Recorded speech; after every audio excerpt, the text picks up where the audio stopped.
this hangout on air is live. Now let me say this. There's the guy who wants to join us.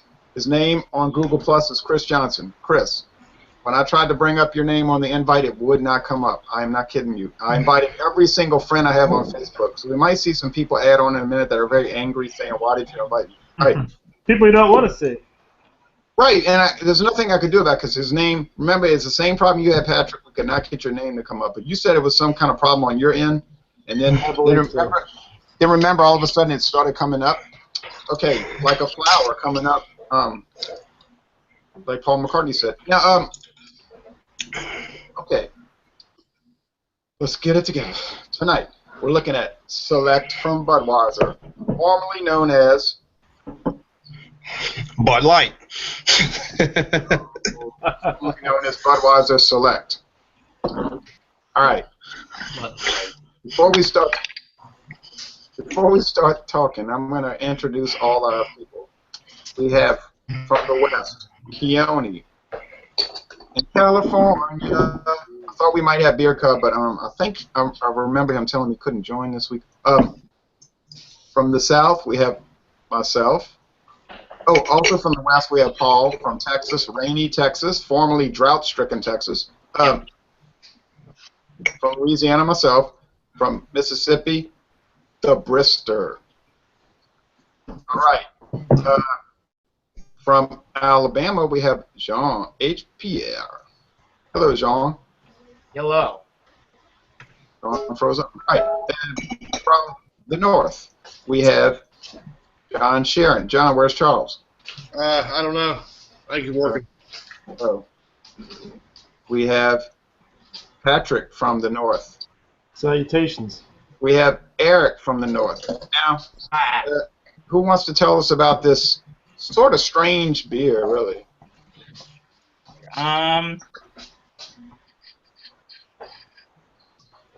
Well, the InBev website. I'll start with that. The Anheuser-Busch tapintoyourbeer.com.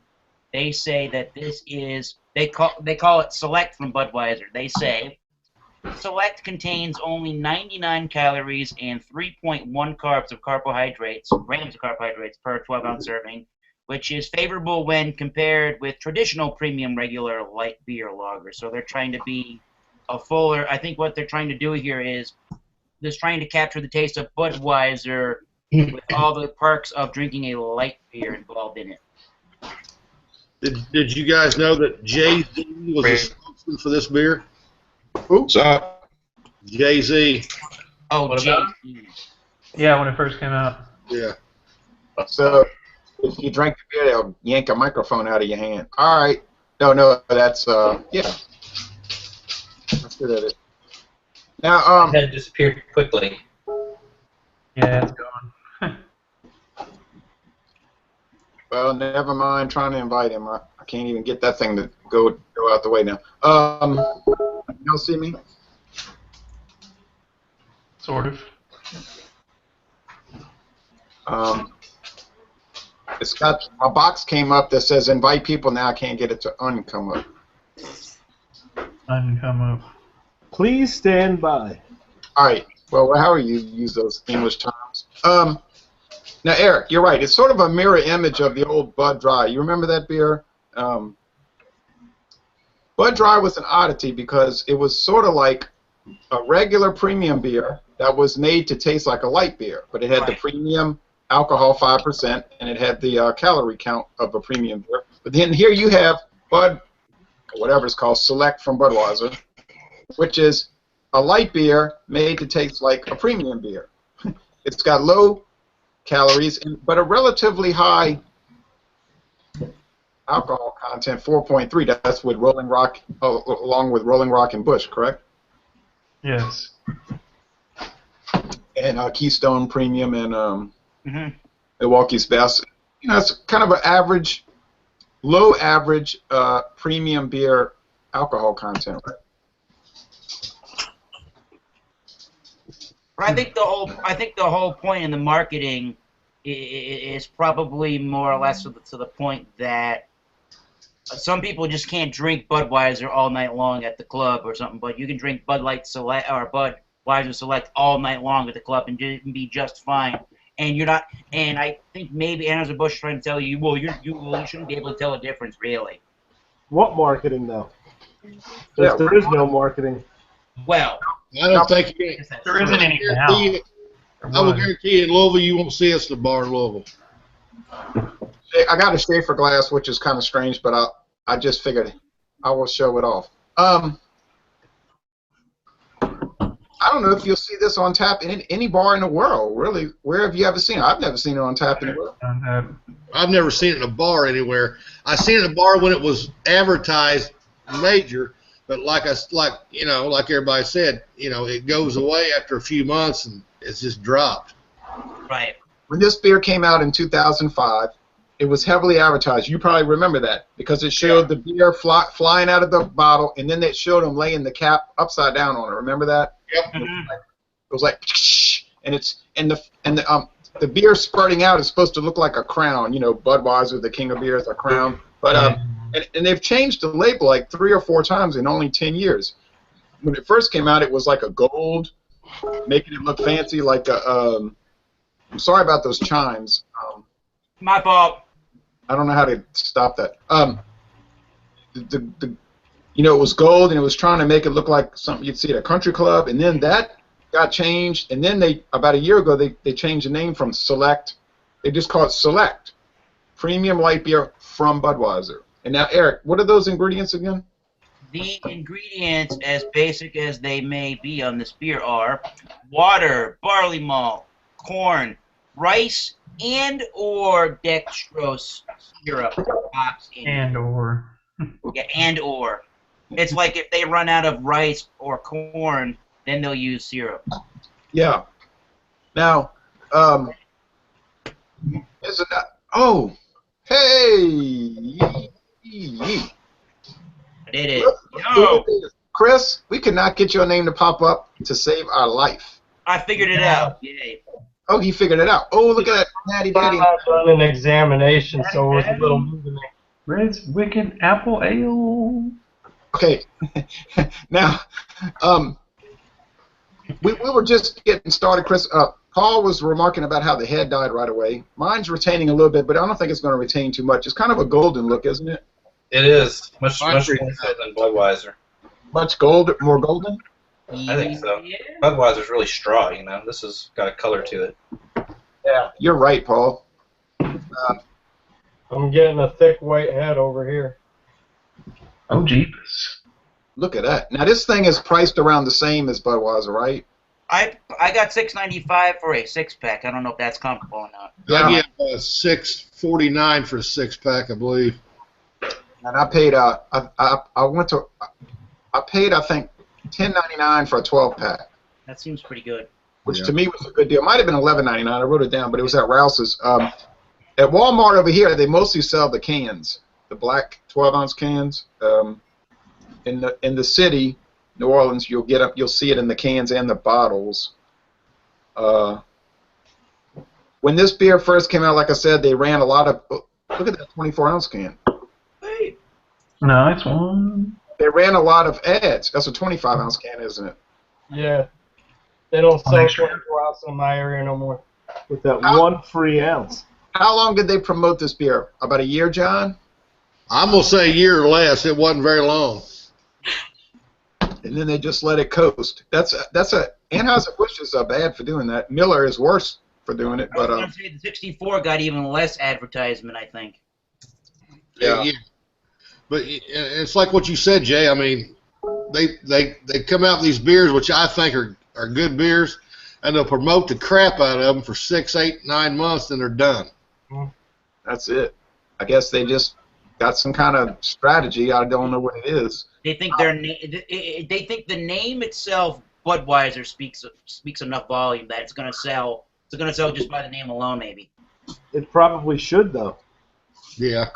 It must sell because if you go to Walmart here, can't speak for Southern California, but if you go to Walmart here, you're going to see it in 24 packs, 18 packs of 20 packs. They got it in 20 packs of bottles, 20 packs of bottles, and 8 in 24 packs of cans. That's the only they only sell it in Bless that. you there, Keone. Thanks.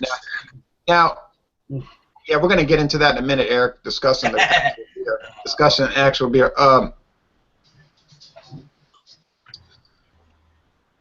What was I going to say? You were talking about Walmart. Yeah, so, I mean, you can get it around, but some of y'all had to search for it. Like, especially, I think, Keone was having a problem. Okay, now, let's go into what it tastes like, because after all, that's what it is, but it's fun to examine the whole idea behind the beer, how they brand it, how they package it and promote it, or don't promote it.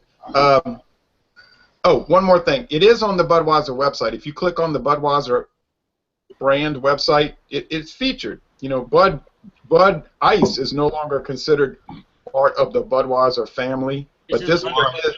You can still buy Bud Ice around here. Oh, it's so popular here. It is so popular. Very popular here. Very popular here now. Even here in California, Bud Ice is everywhere. Everybody's buying Bud Ice in Michigan. Yeah, I would say Bud Ice in some ways rivals Budweiser around here. Yes. Now, okay, let's get into the actual taste. We're going to go east to west this time because I was so mortified last week. We were all talking. I said, "Well, everybody's discussed it," and Eric said, "Not me." They say brewed, just a little preface here. They say on the Anheuser-Busch website, brewed with 2-row and roasted caramel malt for rich flavor and a blend of hand-selected premium American and Bavarian hops for balance and flavor. And they brew it they spend twice as long on it so that it results in the lower, nutritional facts in the beer. Oh, right, it is brewed twice. It is brewed twice as long. And you're right. They use hand-selected hops because Budweiser actually does send out this team. There's a fascinating video that Budweiser had about how they do their hop selection, and they're pretty careful about it. So, Eric, tell us what you think about this beer. That's kind of an interesting item to me. Yeah, I mean, it smells exactly like to me. This thing. Maybe it's not quite as sweet, but it still has that. To me, it still has that Bud Light smell and that Bud Light taste, and it's a very drying beer. But overall, if you were going to ask me, in as least words as possible, how would you describe this beer? I would say it tastes exactly like beer. It just has the stereotypical beer taste to it. Don't know really what else to say about that. You know, it's so interesting because it's 4.3% alcohol, but it only has 99 calories, whereas Bud Light is 110 calories, 4.2%. So with Bud Light, you're getting a little less alcohol, but you're getting a fairly good amount more calories per 12-ounce serving. I don't know if you really put Select next to Bud Light and tasted them side by side, you would really be able to tell the difference. Oh, in a blind taste test? I don't think you would. I challenge somebody to do that. I will do that. I will take that YouTube challenge. Yeah, John, you were supposed to make a whole bunch of videos, and I've seen 2. Yeah, I know. I've been so freaking busy, man. It's just hard to get anything going. It's understandable. Okay, now another northern. First time in New Orleans. Yeah. Still trying to recover. Patrick, what do you think about this product?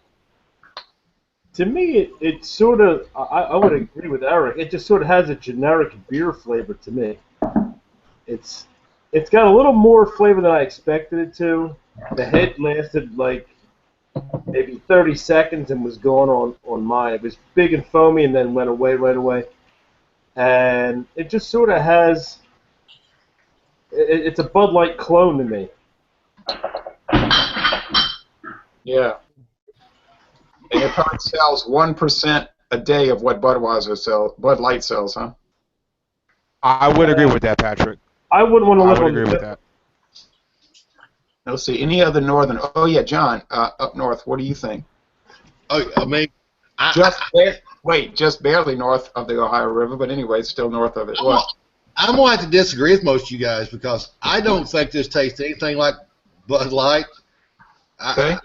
I think it's a crisp, clean, real nice to the palate. I mean, this is a phenomenal beer. To me, and I said it, I think, last week in our examination, I said it on our Hangout group, to me, this is the best Budweiser this is the best that they make. The Select, to me, is a phenomenal beer. It tastes nothing like Bud Light, tastes nothing like Budweiser. To me, I mean, this is the best one they make. I'll say it again. I mean, so you're saying if you were going to drink a Bud, if you were going to drink, you think it's the best Budweiser product or the best Anheuser-Busch product? I think it's the best Budweiser product being made. it's a sharp-looking label. Interesting.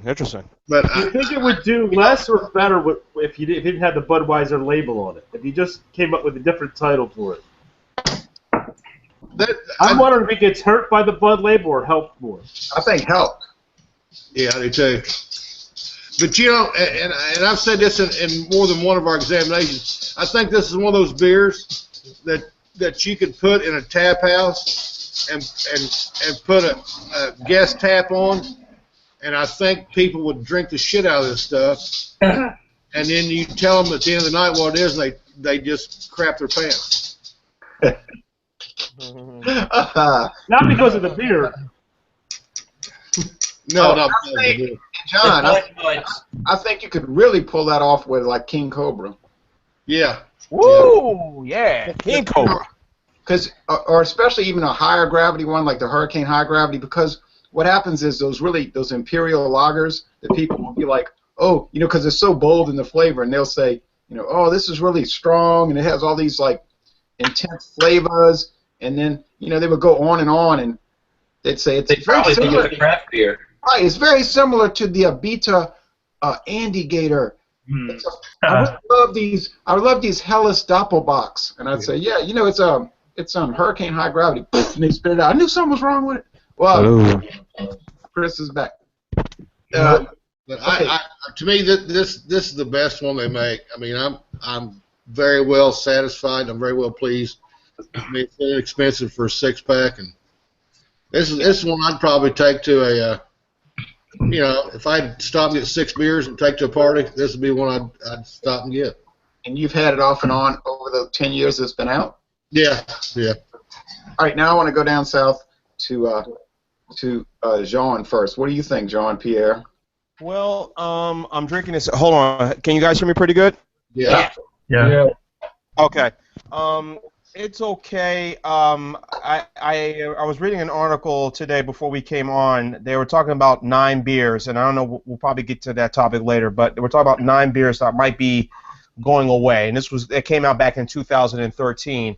And I'm looking at this article right now. That's funny. Yeah. And one of those articles was that one of the beers they mentioned, some were pretty popular, some that we guys, all of us, talk about that we really like. And one of the beers they also mentioned was this beer, Bud Select, that's going to be going away. And look, my thing is like this. It's okay. The other one, I think they mentioned Milwaukee's Best Light. They mentioned Old Milwaukee. They mentioned Michelob Light. They mentioned Budweiser. Those were some of the few that they had mentioned that I remember. Wait a minute. Yeah, the actual premise of the I article. don't think Budweiser's going anywhere. Yeah, the premise of the article is beers that have lost a tremendous amount of market share. Right. That's what they're trying to say. Right. They're not going away, but lost a market share. And one of them they mentioned was Bud Select. And my thing on this beer is that, you know, is that when certain companies want to come up with an idea, sometimes it's best to kind of leave it alone. My thing is, look, you have a beer that's selling well in Bud Light. You got your sub premium brands. You got Natural and you got Busch Light. To me, I kind of, going back to what Eric said, it kind of has that, you know, sort of taste to it that you can't tell. It tastes like Busch Light. It tastes like Natural. It tastes like Bud Light. It's kind of all those things mixed in together. That's just me. But and I just think for the price, less calories. Right. And if you look at it, if you look at Busch Light, it's about 4.1%. This is about 4.3 ABV.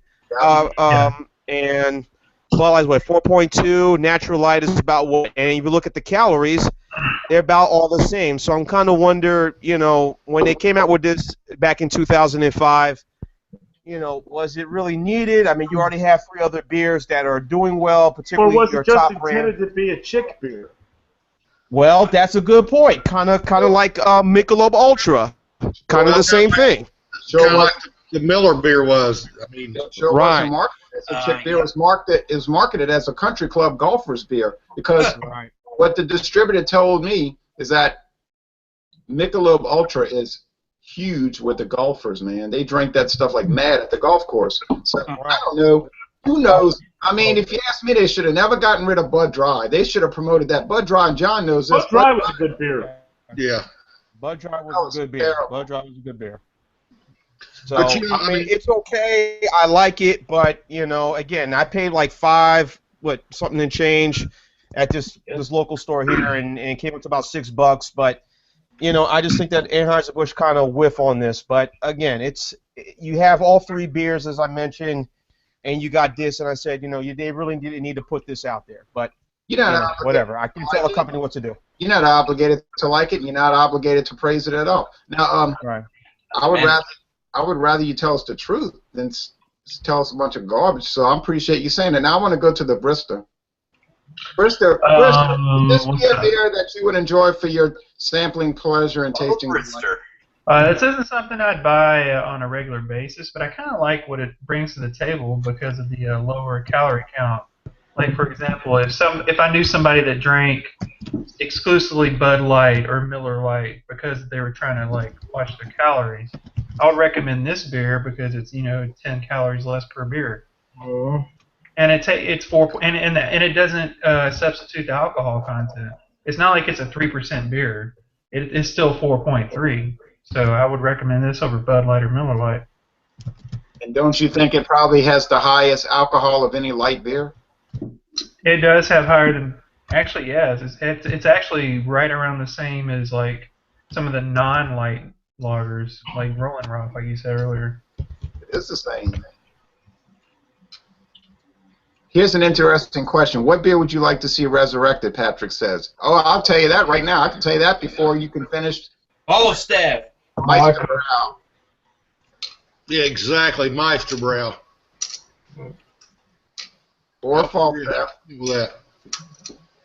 Or Falstaff. But I remember, Paul, remember we were driving along U.S. Highway 1 in Connecticut in 1996 and we bought that 6-pack of Meister Brow? Old style. Yeah, I do. And we drank it. I liked it, but, huh? And we drank it. Yeah, but I don't want to continue with the sentence. We drank it while ... Okay, Driving? No comment, right? I don't hope it's recall, dry. Senator. I don't know what you're talking about. Paul, what do you think about it? I think I'm more in John's camp than anybody's. I really like it. It's probably one of the only light beers I can think of that I would buy again.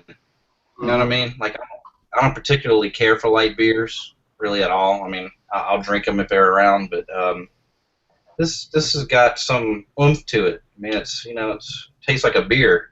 It doesn't taste like water with some flavor in it. And I agree, and I think I was going to comment on these companies that tend to like Budweiser and Miller, InBev and Miller in particular, that create these new beers and they market them for real heavy for a year and then they just stop altogether. I think what they're probably doing is they're probably recouping the cost of the R&D and the marketing in the first year, and then everything after that is just pure profit. And that's probably what they're doing, is my guess. And then they just move on to the next beer from there. And if it catches on, fine. If it doesn't, Indeed. they're not out of money. That's what I wanted to ask you. Do you think there's some kind of algorithm they used where they have figured out that there's a process, steps they can follow in the algorithm? Yes. I mean, my bet is, and that, to answer, to ponder upon John's question about why they would develop a beer like this, I'm sure they rely on the fact that there's incredible brand loyalty for beers like Bud Light and Miller Light, and they're going to have that no matter what. So what they're trying to do is, get extra market share from different beers, and that's what they're doing. And so this is a light beer for people who may not drink Bud Light. I'm kind of thinking, Paul, getting back to your comment, I'm kind of thinking they were trying to compete with their own sister beer, Michelob Ultra, when they put this out. I'm just saying. But that's Michelob Ultra is a lot lighter of a beer, right? It just doesn't have the flavor that this beer has. What? Right. Maybe they're trying to compete with that. What was that? Miller 55 or whatever it was that come out. Yeah, but no, that's Miller 64, which used to be called Miller. That used to be Miller Genuine Draft 64. But no, they have a beer. They have a beer in the Select line to compete with that called Select 55. Oh, okay, yeah. Which is really watery. Yeah. It only has 2.8% alcohol. Miller 64 and Bud Select 55. Yep. Both of them are just water. That's all you need to drink. Just when you taste it, say, "Why am I buying this? Let me get a gallon. Let me give me a bottle of water." John, I think you're a little bit too loud on your volume. You might want to dial down a little bit because it's really loud. I'm sorry. What, Paul? Well, so I'm saying, I'm with the experts. I don't know as much about the market. So, how many premium light beers are there? Really? Miller Lite. Wait, now, do you mean at the price point? I'm talking about above, like, the Miller and Bud Light. Nothing. I mean, like, Maybe. okay. Oh, I see what you're saying. Coors.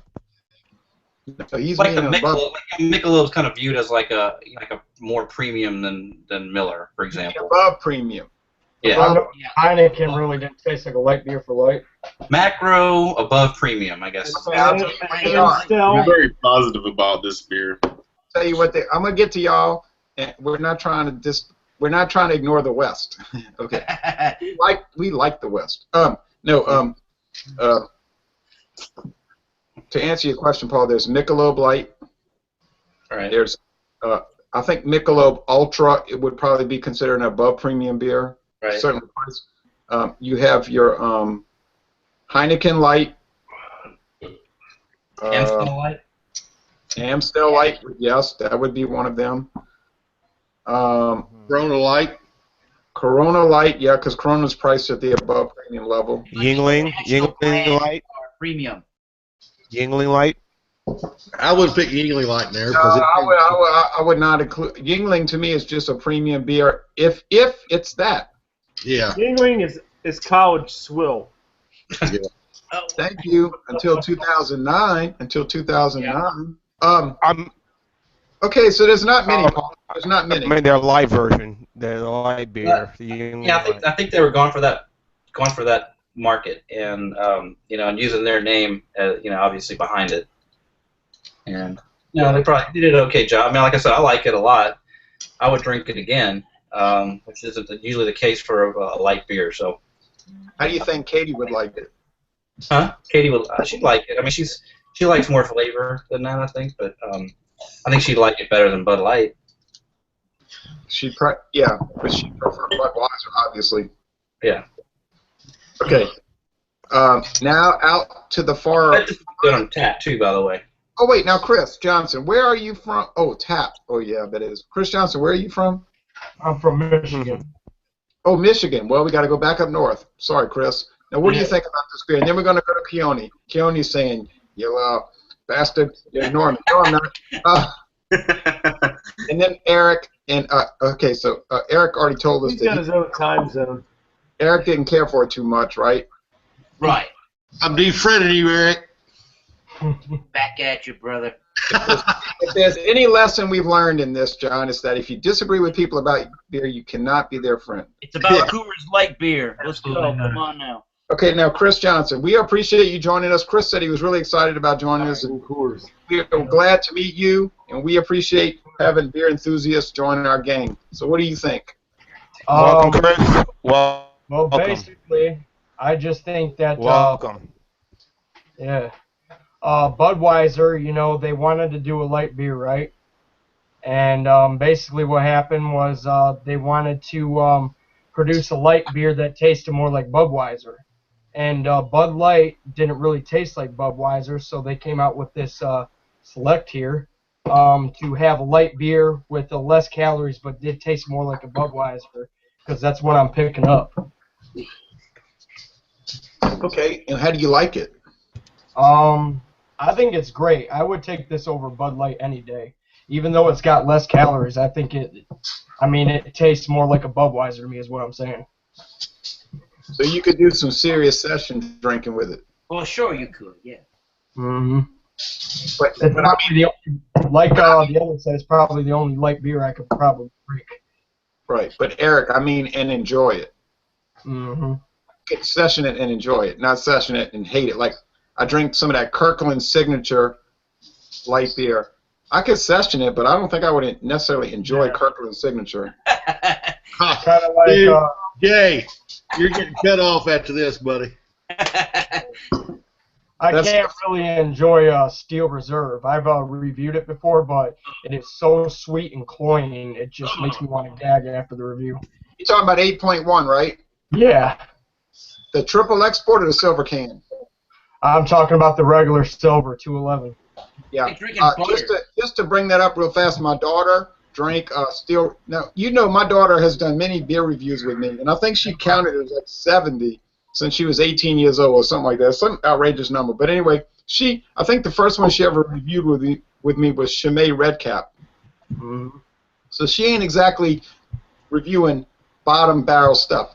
But and she doesn't do any research on beer, and frankly, she doesn't care who makes it or the history of it, okay? So, and she might be coming over tomorrow to do one. Well, one day we sat down and we did Steel Reserve 211 Triple Export Black Can. So she doesn't know anything about it, and she's like, oh, this is a really cool can, wow, where'd you get it? And we poured it in the chalices, and she's like, wow, this is so good. This is one of the best beers we've ever reviewed. You like what you like. So in her opinion, it was like a really fine craft beer, and I mean, she has no like reference point.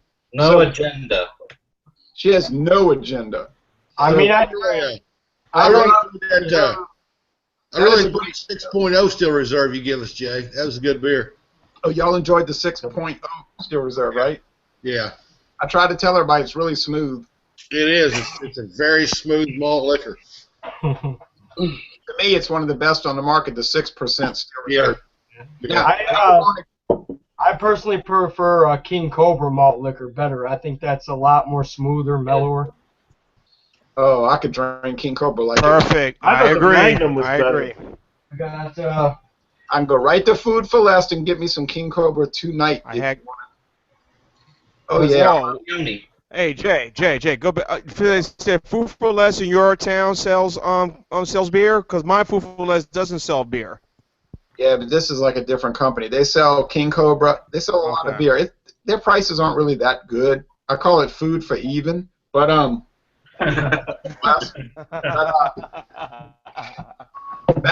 back when it was called Frank Super Value, I used to buy King Cobra over there, and I have a lot of King Cobra cans in my collection. I have a pretty good.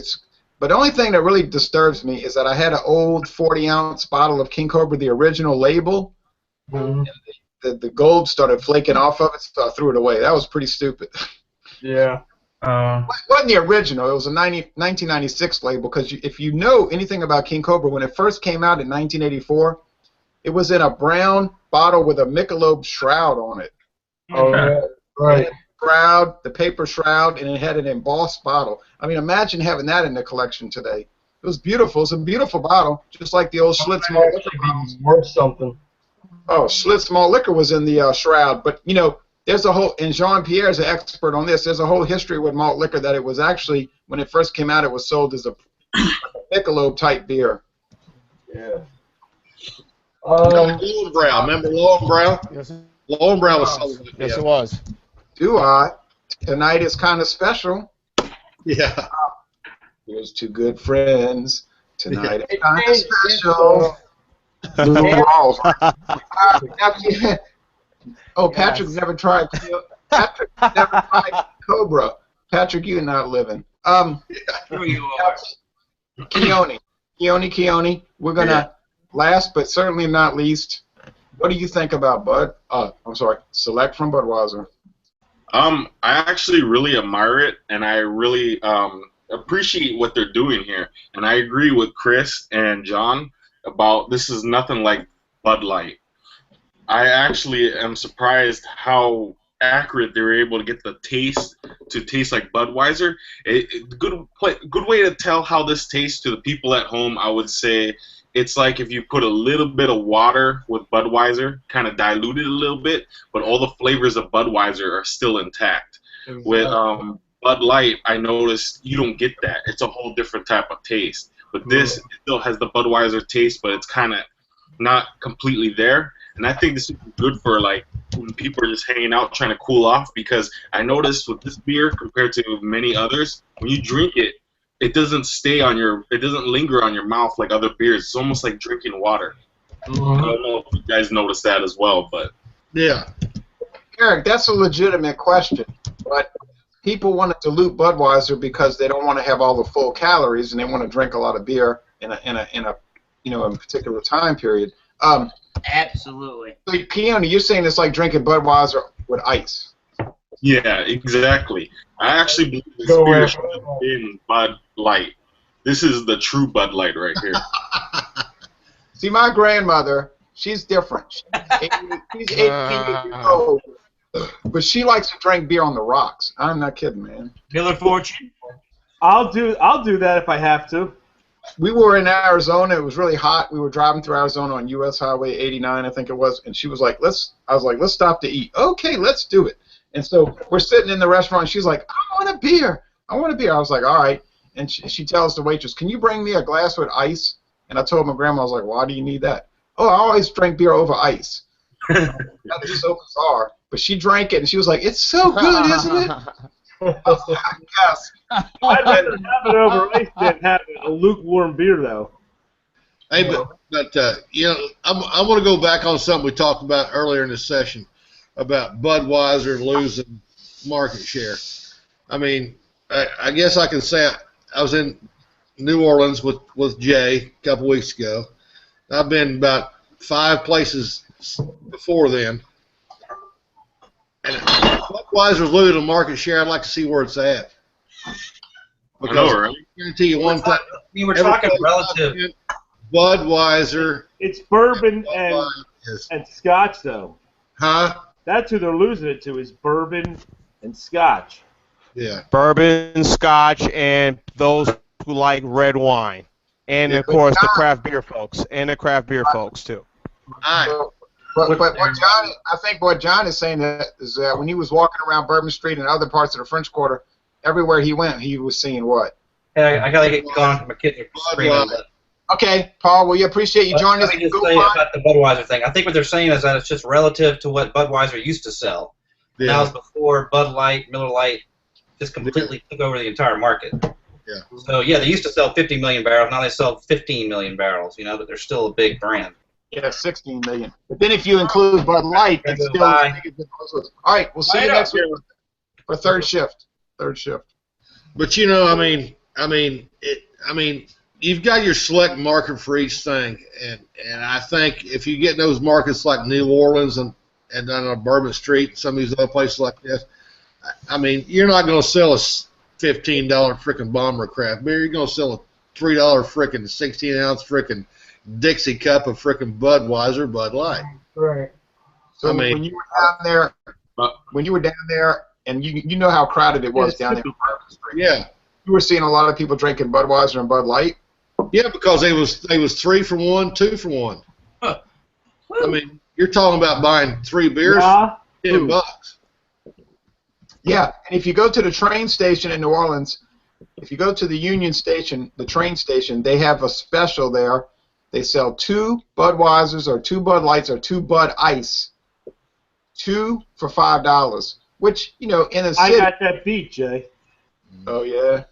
In the ghetto bars driving through North Philly, you can get 3 Bud Ices for $5. There Right. you go. It's a lot even better.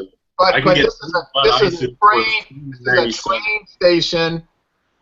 This is a train station and not a ghetto bar where you can run stuff. I didn't say it was high class. I just said I got 3 for $5. Yeah. Well, you know, the train station is sort of, you get probably a different crowd there, you know. But before we finish, But let me say this before we finish. I think everybody on this panel has drank their share of craft beer. I mean, we all have. We're all going to. Yes, yes. But I think, you know, I mean, I'm talking for me and Jay. I don't know about the rest of you guys. I mean, we've seen the ups and downs of the craft beer movement, especially back in the 90s. And I think you're going to see the downfalls again. But I mean, because people can't afford to buy these $15, $20 bombers. And I'll tell you, I mean, I think you're going to see the Budweisers, the Bud Selects, and all these other beers like this start to step up a little bit and start marketing more of their beers because the downfall of this market. And I think it's going to happen. Maybe not this year. If the bottom falls out of the craft beer market. Where's all this echo coming from? Yeah, I know. Echo all over the place. What is this? Echo. John, you're seeing. Oh yeah, you're right, Jeff. Brister. You're seeing major Budweiser commercials. I watch Major League Baseball and college basketball and pro and college football constantly, right? It's basically the only thing I watch. Yeah. Besides the news. Right. Besides the news. And I mean, I am seeing so many Budweiser advertisements. And it's funny because I would bet you 99% of people that see that Budweiser advertisement, you know, with the da-da-da-da-da-da-da-da-da, they don't care. Like, they're not offended, you know, but you have that little group that was, like, going crazy on Facebook in February saying, I'm so offended. I'm so hurt by that commercial. And I'm like, yeah. I was like, don't you realize you're stepping into the trap that was set for you? Yeah. I happen to be the guy that loved that commercial because I'm the guy that loved watching The Empire Strikes Back. I like watching the big guy hit them right back, and all of a sudden, oh, I got punched in the face. What happened? Yeah. But, you know, I mean, it's like I said, I mean, I've drank probably over 2,000 craft beers, but I don't call myself a beer snob. I call myself a beer drinker because, I mean, I'm going to sit down and I'm going to drink these Bud Selects and I'm going to drink these other beers that we're drinking, which I call legacy beers because they're going to disappear. And it's just like most of the craft beers. I mean, me and Jay talked about it the other night. You're going to see these beers disappear. I mean, I got a ton of beers in my basement that's never been opened from craft breweries in the 90s when the market declined and they fell apart. And I think you can see that John, again. I'll help you make those beers disappear. In 1996, yeah, I remember the first crash. John, I can't remember what I was going to say. Here's two beers. Oh, I know what I was going to say. Just think if we'd have had this technology, we could have done Falstaff and we could have done Meisterbrow, and that's a shame that we couldn't look at those because those were really good. They were excellent beers of the day. The Falstaff 96, remember that?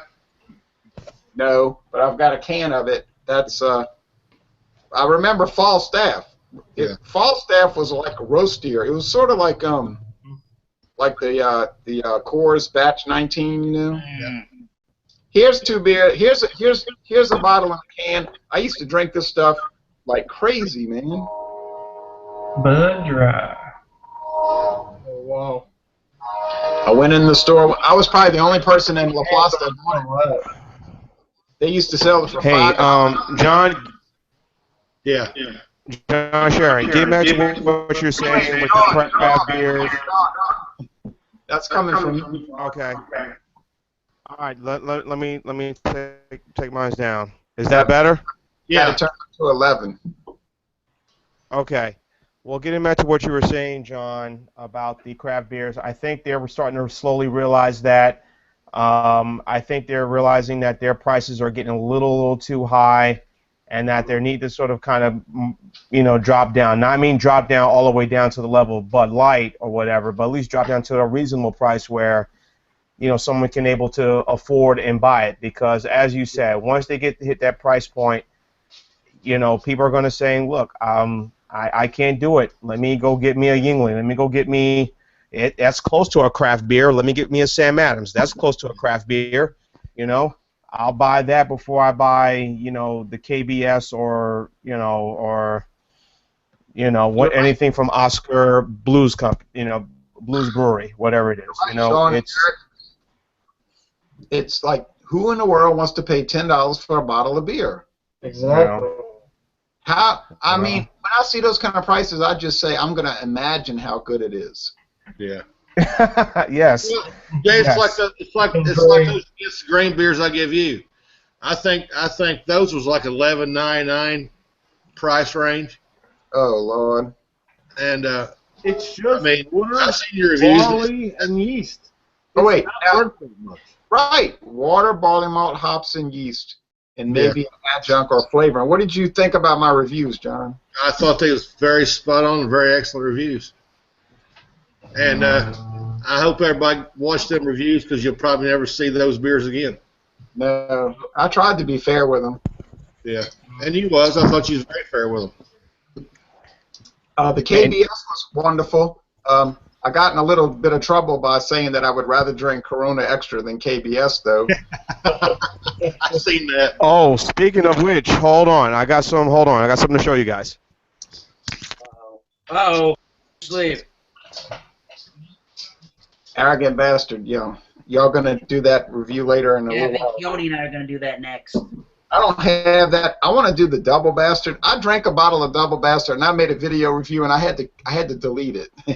The first one I ever tried was the Double Bastard, and I didn't really like that one, but that was 2 years ago. I could really like that now. Tastes Well, I'll like tell you guys what. I really appreciate the invite, but I'll tell you what. I'd just soon drink frickin' Miller Lite, Bud Light. You don't got to buy anything extra for extra money that way. Oh yeah, John I'm just hates. not a fan of Stone beer. I think Stone beer is overrated. They probably really are, though. You're right. I would agree with that statement. Like Rogue. I agree with that as well. You always show that like just overrated beers. I mean, Okay, now we're gonna shut this down. because I know you guys like them, and I'm a craft beer guy just like everybody else, but I think they're just so highly overrated for what they are. You're not obligated to like them. Well, and I think shipyard beers are underrated, for that matter. I will agree 100% with you on that. Mm-hmm. I mean, the most fashionable thing on the internet is to rip on Budweiser and shipyard beer. You're going to tell me that That's why. the shipyard double Old Thumper is bad? Me and Jeff Lyons did shipyard double Old Thumper. That was one of the best beers I've ever had. Brewed in Maine. Oh man, was it good? Portland, Maine. Maine. I'm State talking about Maine. I'm going back to Maine this year. and guess what state? Guess what state used to own Maine? Massachusetts. That's right. Now we're going to end this video, but I'm going to give you a list of what's coming up. Where's this echo coming from? Today, I turned my volume down, so. I just kind of want to think about craft. Damn. Well, I'm going to stop. I'm going to stop this video. Well, thank you, folks, for watching my echo. All right. Y'all come on down to whatever state you want to go to. You got 50 to choose from.